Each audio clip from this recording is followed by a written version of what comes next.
Hello, everyone.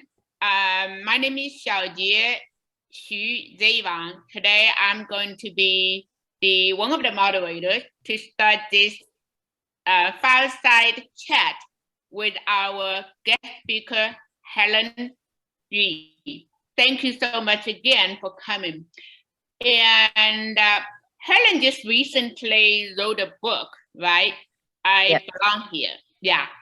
It's a fascinating, wonderful book about her personal experience and about her resilience, about, what, to do and how as an Asian American and especially an Asian American lesbian to be, doing in this society to be successful and to be resilient. So I want to briefly introduce Helen. And so, Helen, can you tell us, before I introduce you the whole story, just tell us how did you come up with the idea of writing this book? Yes, so thank you. And I came up with the idea just because during the pandemic, I knew that there was a time for me to be able to write. I've already had a lot of these stories that were in my journal, and I knew that I wanted to share it with the world in some way, being in a unique situation where I am an immigrant coming to America at the age of 2 and being able to be resilient to a lot of things that I had challenges growing up as an Asian immigrant here in this country. And so after some just thinking about this could be a very good information for someone who is maybe going through the same path as me, and seeing that, the successes that I've been able to experience through my life is because of the challenges and the contrast and conflicts of things that had happened in my life. So that is how pretty much where I really wanted to share my story. Gotcha. Thank you so much. And let me introduce Helen a little bit more as on her other side. So as an Asian American born in Hong Kong, Helen Yee was raised here in Columbus, Ohio at the age of 2. And her grandfather started one of the very first Chinese restaurants here in Columbus in the early 1900s. So her experience of bullying and racism and her decision to learn martial arts gave her not only courage to be comfortable in her own skin, but also to learn valuable virtues that allowed her to be successful in her life journey, including successfully escaping an armed gunman in her car. As a martial artist, Helen competed successfully on national and international levels, earning 2 national gold medals and becoming an alternate on the 1988 U.S. Olympic Taekwondo Team, also earning a silver medal in the World Cup in major spin. She currently teaches her Tai Chi and Qigong at local centers, martial art camps, conferences, and seminars in the US and abroad. So Helen started her own company along with her business partner called American Institute of Alternative Medicine, where she is CFO and co-founder. She had participated on serving her National Martial Arts Board, LGBTQ board, and also community boards. She is a co-founder of the Ohio Progressive Asian Women's Leadership, which is a grassroots organization with locations in Columbus, Cleveland, and Cincinnati. Helen has been awarded the Asian American Commerce Group Business Entrepreneur Leadership Award in 2018, where she is currently serving as an executive board member. So her service is also a commissioner with the City of Columbus Department of Neighborhoods, which addresses discrimination and fighting for the rights and protection within the community and our city. So that being said, Helen has been a community leader as well as a successful business entrepreneur all her life. Today, we are together here to hear about her amazing story. So, Helen, can you just, use a few minutes, maybe 10 to 15 minutes to tell us about your personal story and your struggle and your journey? Yeah, thank you so much. I guess I never realized how different I was until I started school here and realized how different I not only looked, but just my culture and everything. So that was probably the first time, because my mom would go to her friend's house to play mahjong, and their kids were all, the same. They looked like me, and we ate the same foods and had the same cultural, upbringing and so forth. And then, at the age of 5, starting school, walking into that classroom, I was like, oh my gosh. And I think that's where I realized how different I was. And it was a struggle because I wasn't sure how to fit in. And knowing that, for the first time experiencing the bullying and racism was, it was just a terrible thing to have to experience. And I was angry. I was angry at my parents. I was angry at the people that were making fun of me, calling me names. And I was like, for the first time experiencing this racism, I just had these feelings that I was just so frustrated on what to do. But it wasn't until I started martial arts that I realized that I could, it was an advantage for me to be Asian because, you're very revered in the martial arts community if you're Asian. And so, and the fact that I was very good athletically, I excelled in the martial arts field and was able to really shine and be able to, feel like I was comfortable in my own skin for once. I have siblings, my brothers, they weren't as fortunate. They also suffered from racism, and in a different way than me. They were more into joining gangs because, they would get physically beat up. Me being a girl, I didn't get that so much, but, the name calling and everything was just as difficult to take and left scars. So what my way of fitting in was to join teams. And so, even if you have the uniform on, you kind of at least look like you fit in, or at least I thought I looked like I fit in. And, joining all the different sports teams and cheerleading and drill team and you name it. So, but it was, it was quite an experience to realize when martial arts came into my life, it was really a saving grace for me. And I was able to build a lot of friendships, learn a lot of virtues that I utilize, in my everyday life. Even with challenges now, those virtues have, have made me be the person that I am, and confident and knowing that I'm worthy to be here, to share my gifts to the world and so forth. I don't know how much longer you want me to talk, but so it wasn't until maybe I realized that I was gay that okay, here's another challenge. I was thinking, okay, God, here I am. I finally come to terms with being Asian in America, and now I'm gay.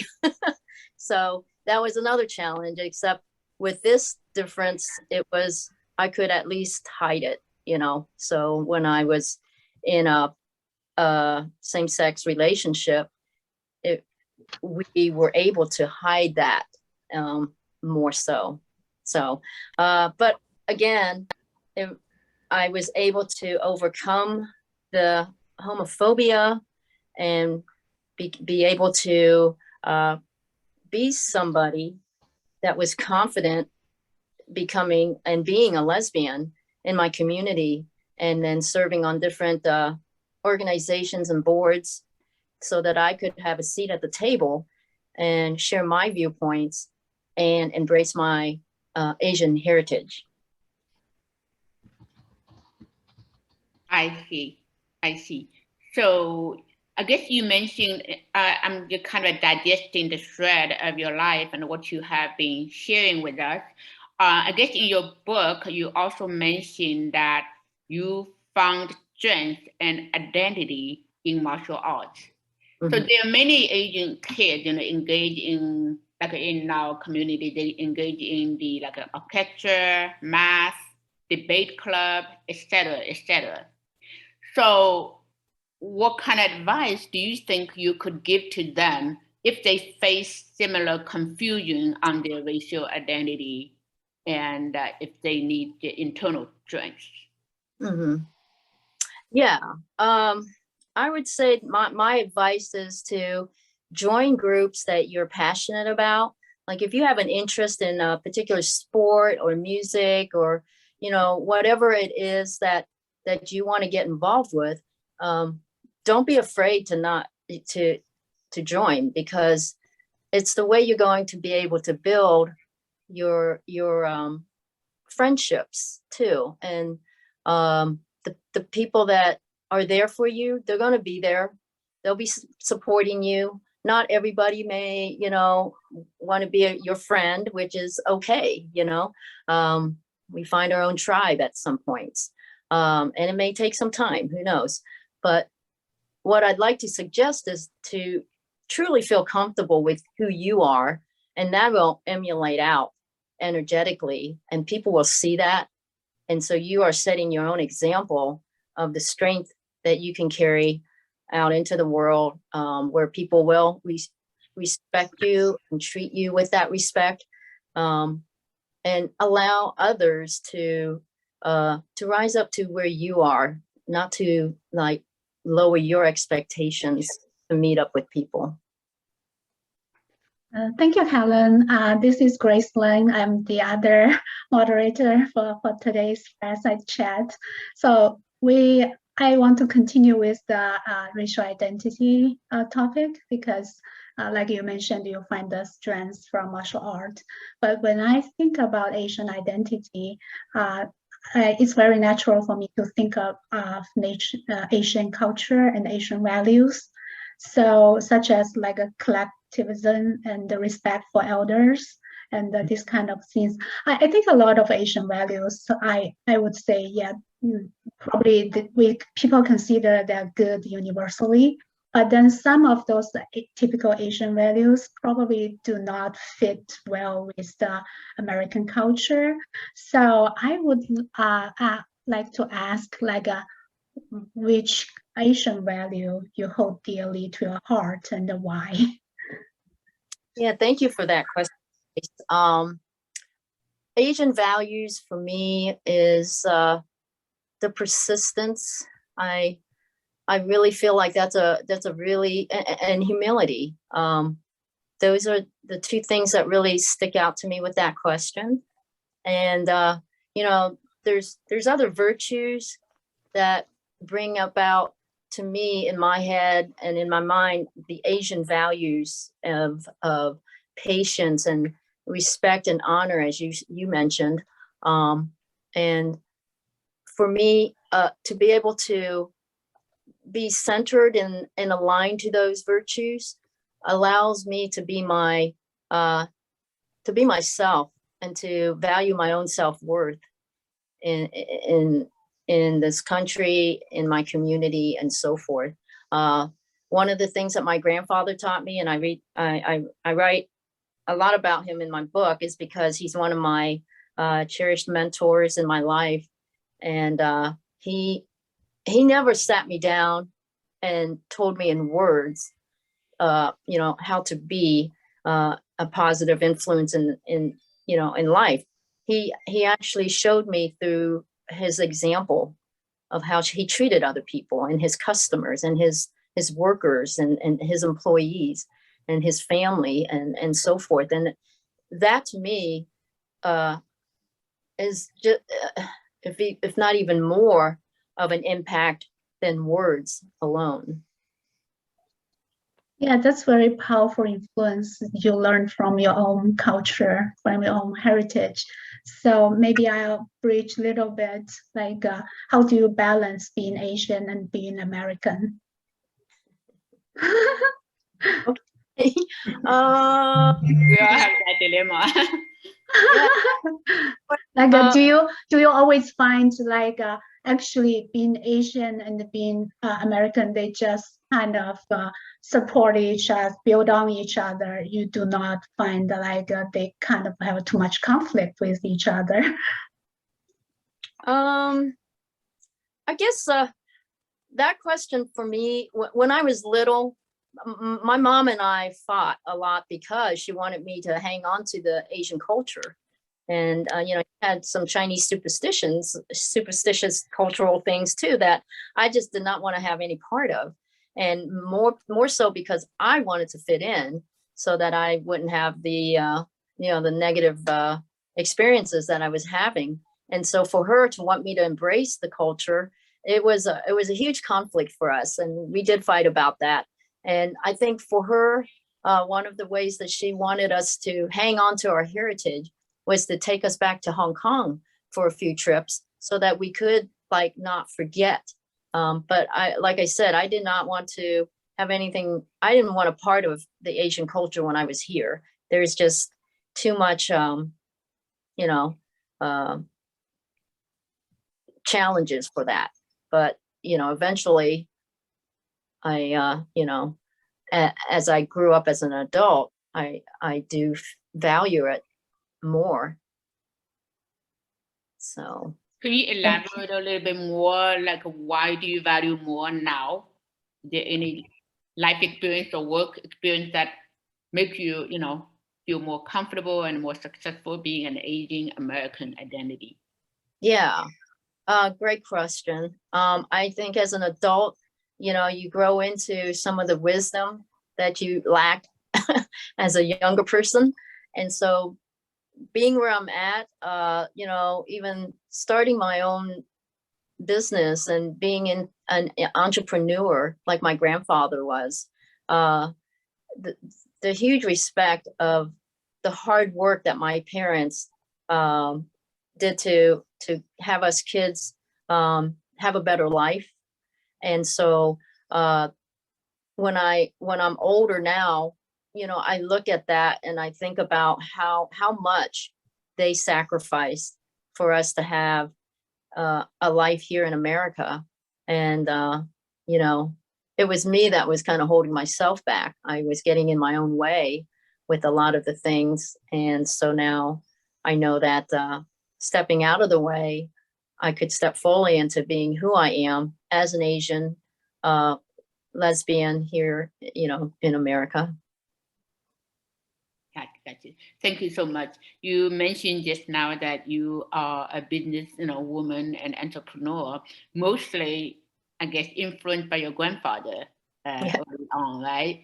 And so my question, I am a businesswoman as well. I have my own businesses, especially I have a business in like a male-dominated. I have a construction company, remodeling company.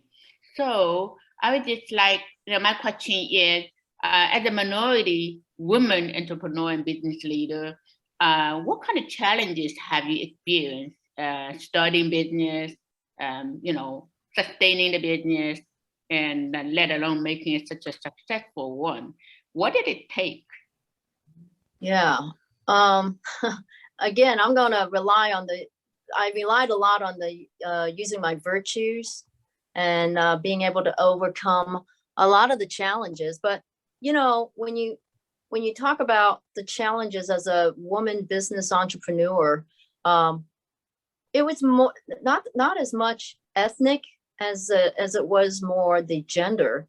Not being a male, as you know, the majority of business-owned companies are male, but it's changing, which is great. But those were the challenges more of what I was experiencing, that I wasn't a male business person. But the obstacles were more likely to occur because I was not a male. But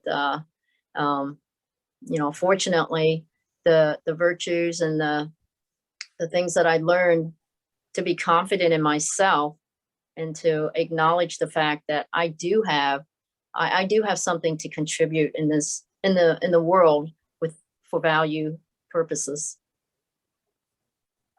So in addition to being a successful businesswoman, Xiaojie also mentioned you have been championing a great range of great causes.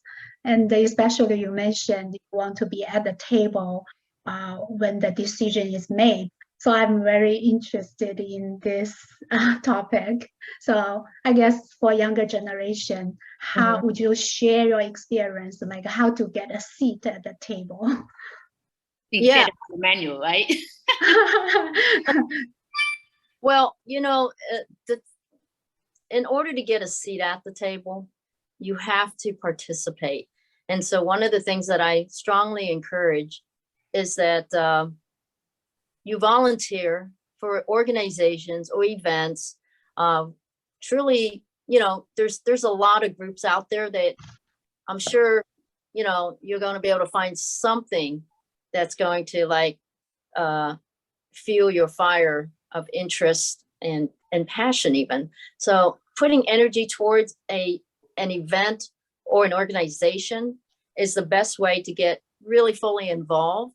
And when you do, then you get more experience through that organization and how it operates, what needs to happen.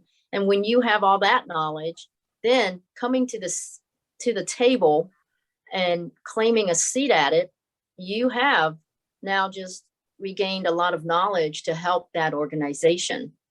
And so that is my advice on how to get a seat at the table, to be able to contribute your views, your opinions, your advice, and so forth. Yeah, that's very valuable suggestions. I think a lot of younger people will get benefit out of that wisdom.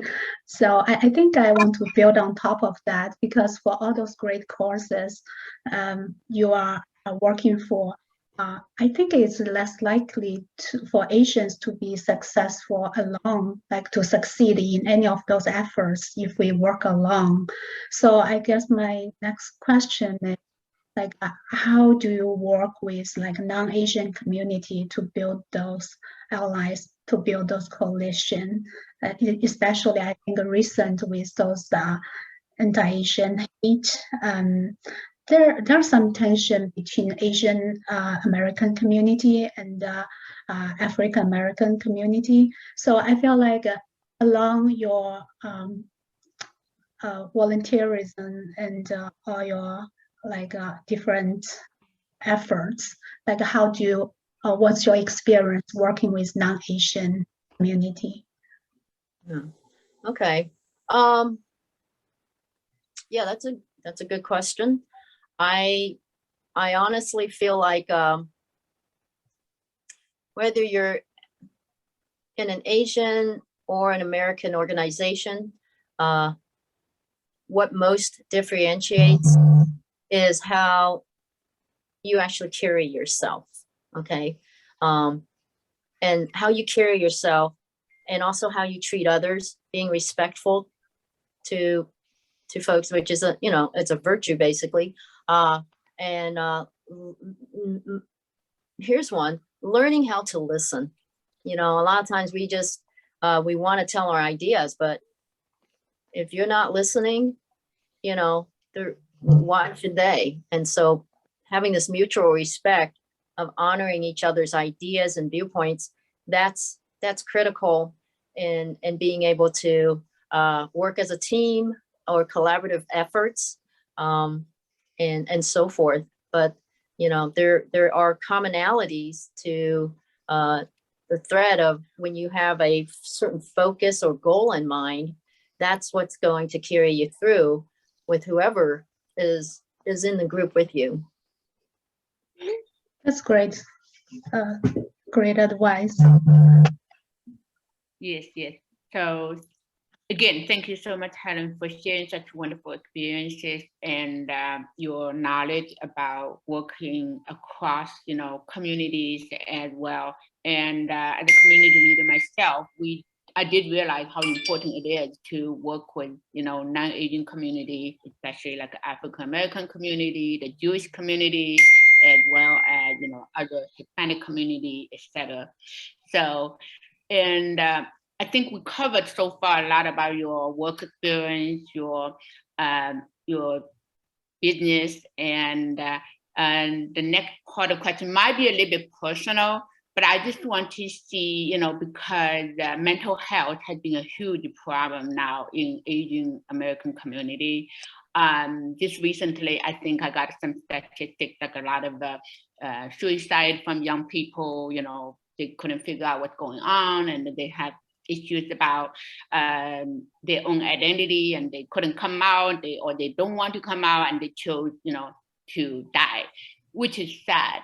So I want to ask you, as a Asian American and LGBTQ people, what kind of challenges you faced when you grew up, and what do you think our society, I want to also emphasize, especially the Asian community, we should improve or we should do to support people like you?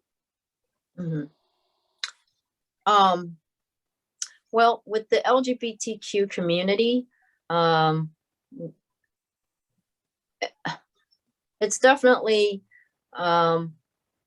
challenging because of the lack of acceptance, not only from the society, but from family. So when somebody comes out, sometimes they're kicked out of their family. I mean, that's just, that there alone can be a very critical juncture in a person's life when your whole support network as a family is gone.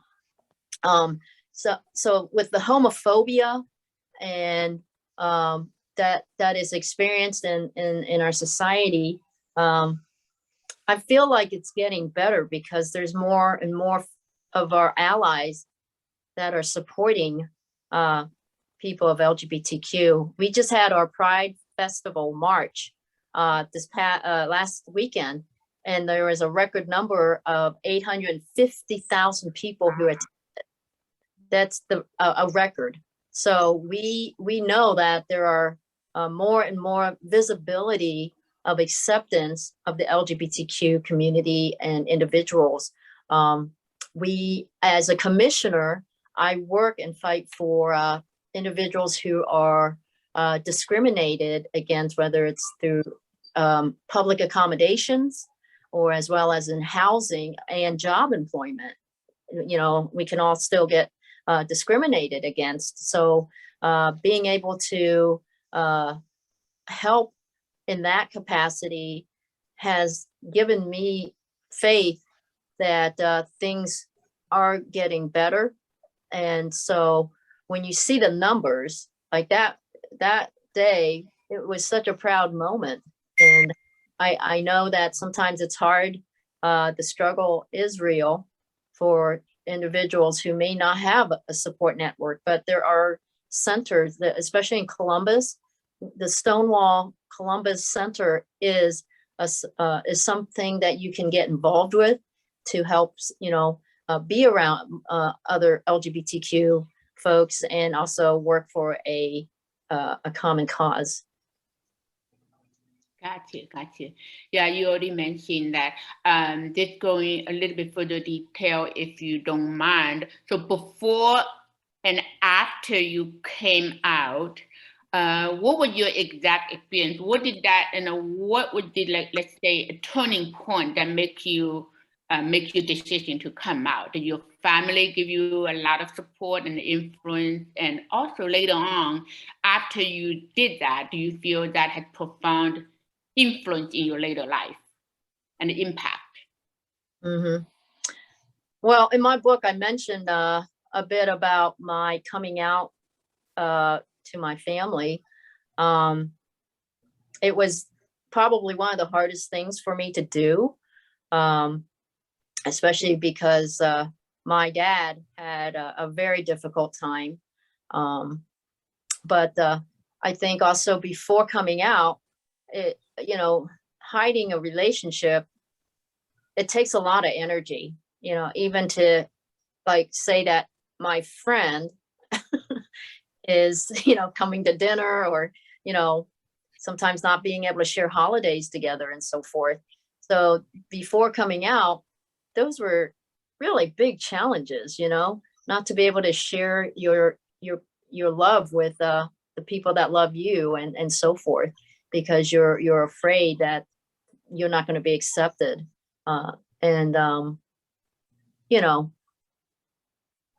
Public displays of affection is definitely not something before I came out. I was actually living in Florida when I, was with my first lesbian partner. And, we would never dare show any kind of public displays of affection in a state like Florida. Now, after coming out,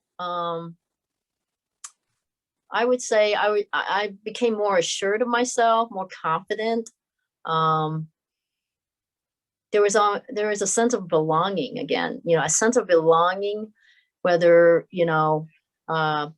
because of my self-esteem and my confidence building up, and finding other like-minded, but also other people in the community was a huge support. So, yeah.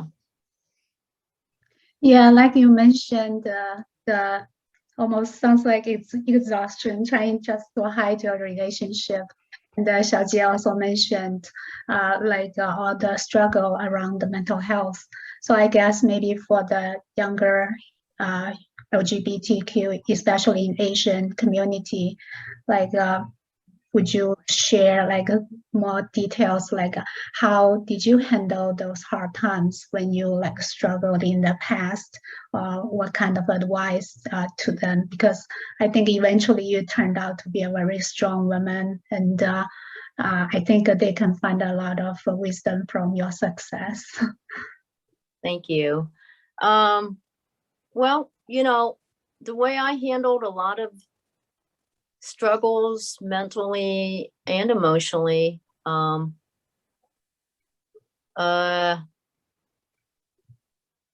finally had to come to terms with the fact that I could not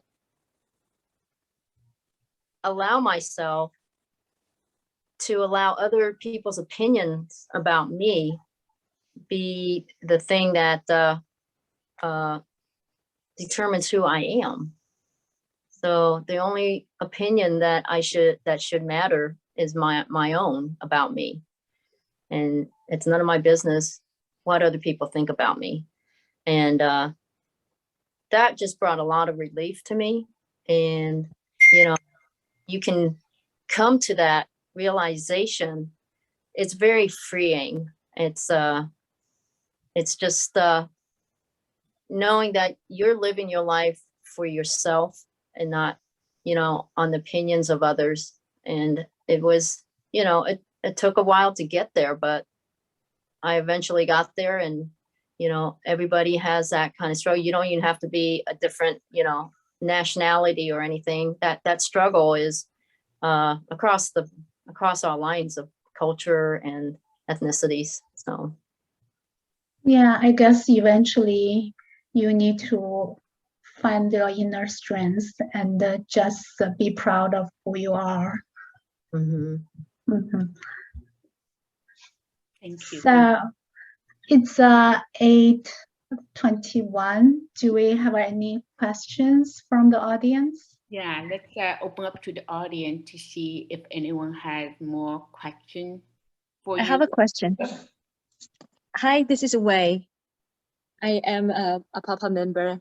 I'm also a friend of Xiaojie. and I have met Grace. It's so great to be here to listen to the experience, Helen, you have.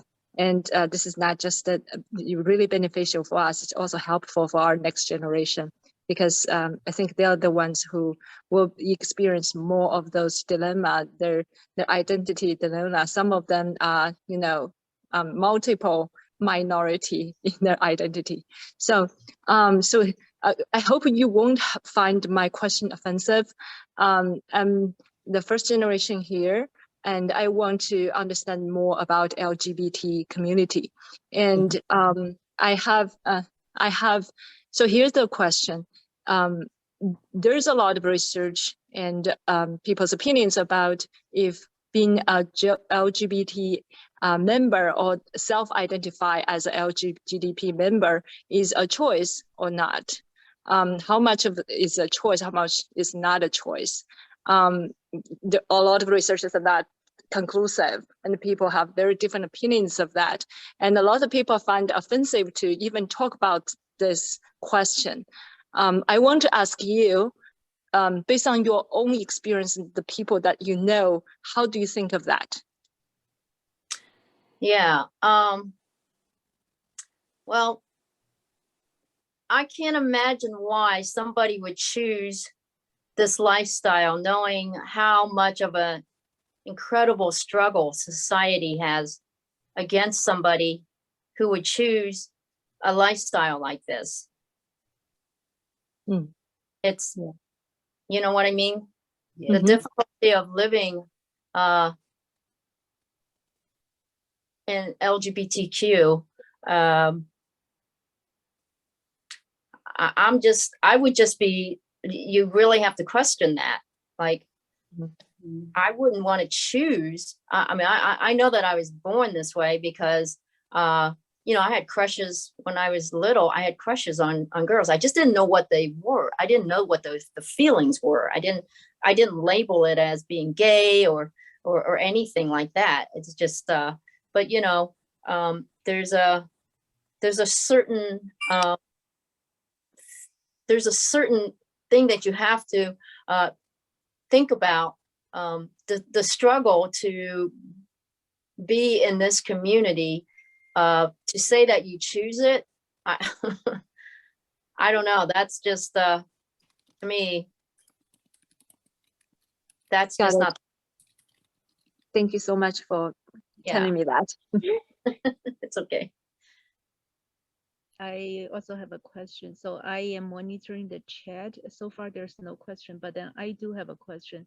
First, I want to thank you for accepting our invitation to be here to share your experience. It's very inspirational.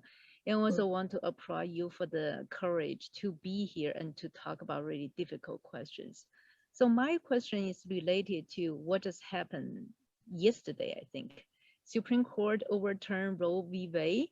And then people are worrying about that now that abortion is no longer a constitutional right. So what's next that's going to go? One obviously is the protection for LGBTQ and for maybe interracial marriage and some other things. So what's your thought in terms of that? Yeah, thanks for that question, Hong.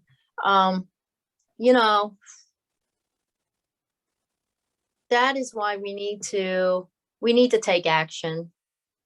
This is not the time to be apathetic. And, all of our rights are being taken away. This was, now it's abortion, and for women, that is such a scary place to be. And, next it may be LGBTQ rights and, interracial marriage, as you say, but, if we don't stand up as a collective whole and stand up and advocate for our rights, they're just going to continue to push. And you look at the fact that even the gun laws, I was saying, I saw something about like, gosh, if my sex organs were a gun, I'd have more rights. just because, you know, it's just awful to see. I was volunteering at community festival, these last couple of days, and the feeling throughout the community, the crowd was just such a, you know, people were showing they were angry, they were sad, they were mad, and there's all kinds of protests, and you know, so that's a wonderful feeling to see and experience, that we're all being collective wholes and trying to protect, you know, our rights. So yeah, so you have to get involved, you have to vote, and know what's happening. We can't just stand by anymore.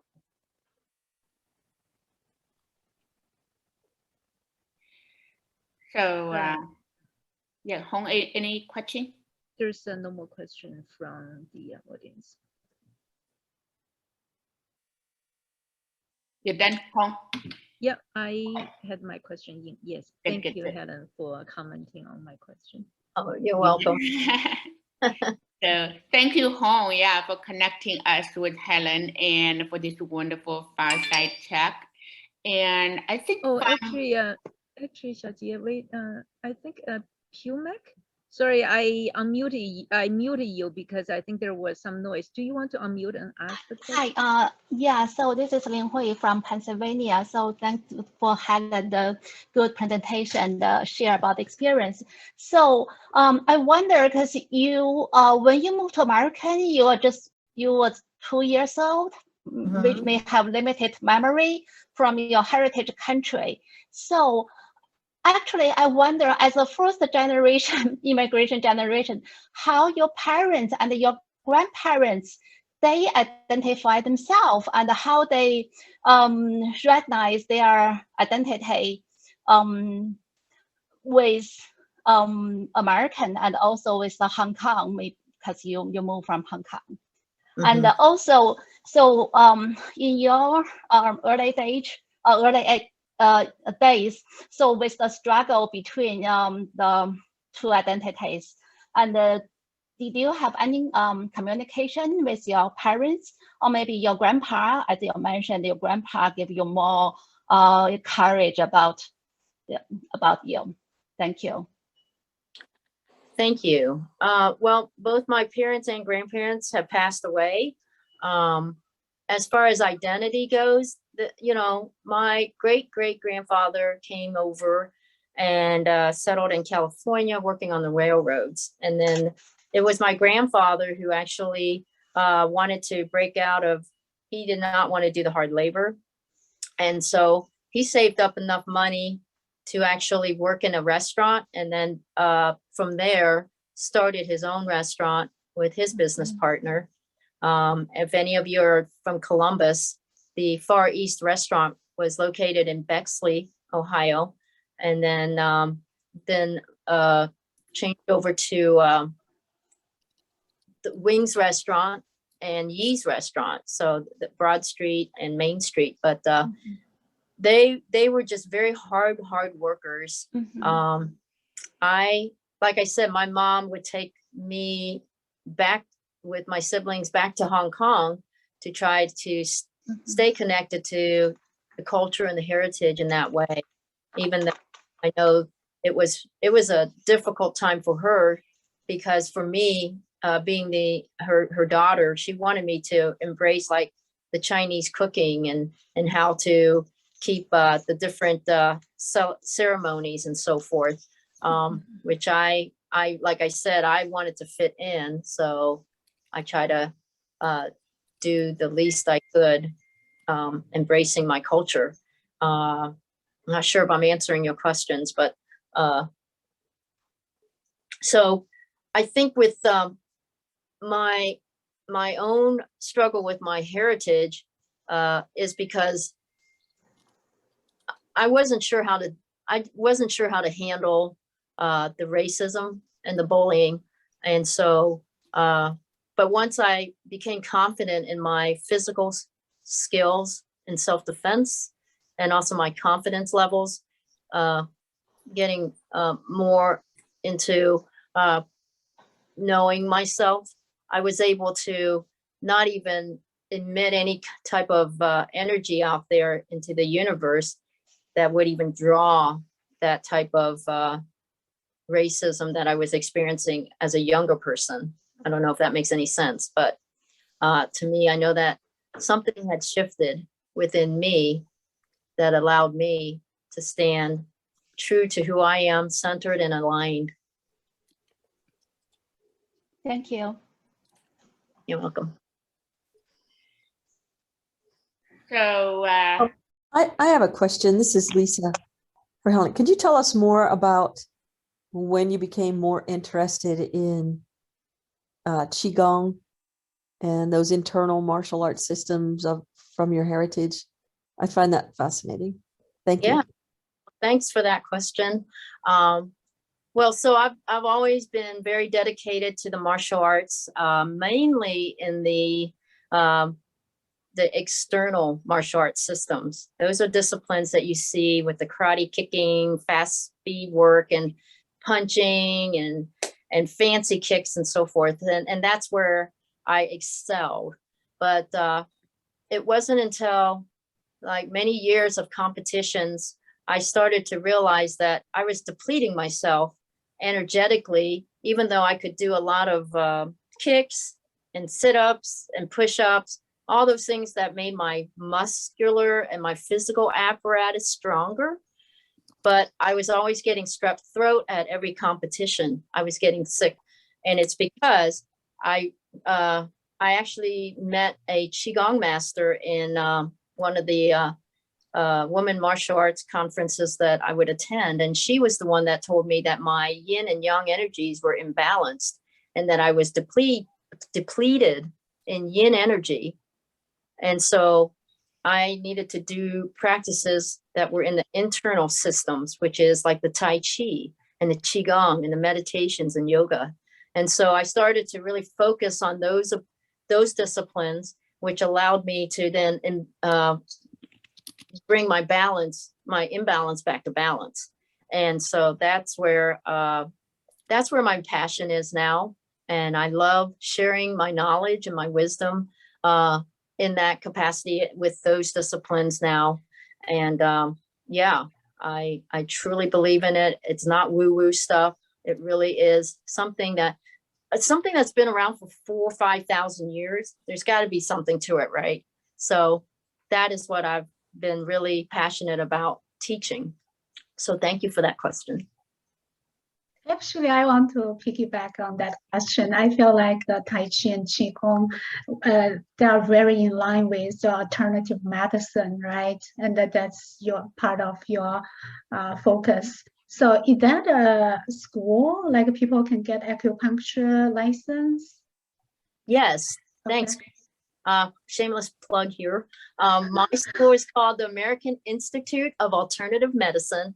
We've been in business for 30 years, and we have programs in acupuncture, massage therapy, holistic nursing programs, medical assisting, reflexology, Chinese herbs, and so forth. And these are with traditional Chinese medicine. One of the required things in the courses is that you have to know Tai Chi and Qigong. So I was the Tai Chi Qigong instructor for many years before I realized that I wanted to travel more. And so I let somebody else do it, but I love teaching it, and I'm still very passionate about it. Thank you. That's very good to know. Thank you. And good. So anyone else had questions? If not, I just want to conclude this interview and this fireside chat with Helen. I just want to, share my comments a little bit more. From this talk, I think I have two takeaway. One is, I think, we titled this talk, we thought about it and what kind of title we want to do, and we finally came up with Aging Resilience. I think it's the very right title. From what your experience, what you are sharing with us, I think I saw resilience is everywhere. It is in your heritage, the resilience physically through martial arts, like you said, and resilience, in business when you through your self-confidence and knowledge and skills, of course, and the resilience mentally in facing aging hate and even violence. I know, like you said, you were in front of a gunpoint and how you escaped from that. So, and also resilience emotionally when you're facing your own family member not accepting you. So I think resilience is everywhere. That's a really good lesson and good story to help us understand. And I think in our heritage as an Asian American, we should learn from you and find our own resilience, to face our life and face our future, especially for the young generation. And they have more struggles and more fight really than our first generation immigrants. And the second takeaway, I think, is kind of the sense of belonging, because I think it is a sense of belonging to being an American here as an immigrant, and also a stronghold of belonging of being yourself and your community. So, so I really, appreciate all your honest and candid sharing and open-minded talk about everything, everyone asked about you. And thank you again. And I want to also use this opportunity to thank Grace for co-hosting with me, and home in the background, helping us with everything from connecting and managing this room and everything. And last but not the least, and our organization, ARCO and OCCA, Ohio Chinese American Association, and ARCO is what? Asian American Coalition of Ohio? Okay. So thank you. Thank both organizations, and thanks our leader, Vincent, who is not here to organize this event. And thank everybody for attending, and have a good night. And Helen, do you have anything you want to, the book, that's what I'm saying. Anything you want to show the audience? And, why don't you say something so you can put the book, in front of the audience, and let them know where to book it and where to buy it. Sure. This is my book. It's called I Belong Here, and you can get it at my website under Armature Publishing, and that way I can sign it and write you a little note, or you can just order it from Amazon.com. So, and I appreciate, thank you so much, host, and also the OA Ohio Coalition of Ohio, is it? Okay. Thank you very much for having me, and I will definitely, I want to sign up for whatever organization that we can do to do more work in our community. Thank you. Thank you so much. And everyone, thanks for coming, and have a good evening. Good night. Bye-bye. Good night. So much. Good night. Thank you. Bye-bye. Thank you. Bye-bye.